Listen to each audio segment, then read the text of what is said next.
Beed प्रकरणासंदर्भातल्या top 9 बातम्यांचा आढावा घेऊयात। अजितदादांची मुख्यमंत्री फडणवीसांसोबत सागर निवासांनी अर्धा तास खलबतं। मुंडेंच्या राजीनाम्याचा दबाव वाढल्यानंतर दादा फडणवीसांच्या भेटीगाठी।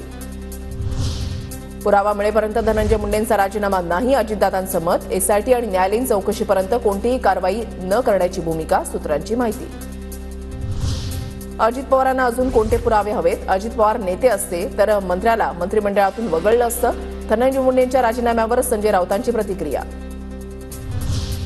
सुरेश धस आज मुख्यमंत्री फडणवीसांची भेट घेणार। बीडमधल्या संतोष देशमुख हत्या प्रकरणी भेट। सुरेश धसांनी अजित पवारांकडेही भेटीसाठी वेळ मागितली।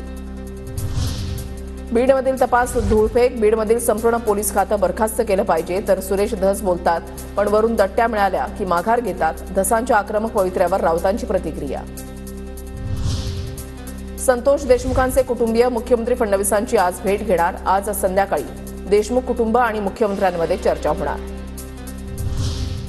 बीड हत्या प्रकरणामध्ये राज्य सरकारने निर्धाराने कारवाई केली आहे। कुणीही धमक्या देण्याचा प्रयत्न केल्यास त्याला सोडणार नाही। गृहमंत्री फडणवीसांचा कडक इशारा। खंडणीच्या गुन्ह्यामध्ये विष्णू चाटेला 10 जानेवारीपर्यंत पोलीस कोठडी। खंडणीच्या गुन्ह्यामध्ये विष्णू चाटेची पोलीस कोठडी वाढवली तर हत्या प्रकरणामध्ये आरोपी जयराम चाटे, प्रतीक घुले आणि महेश केदारची पोलीस कोठडी 18 जानेवारीपर्यंत वाढवली।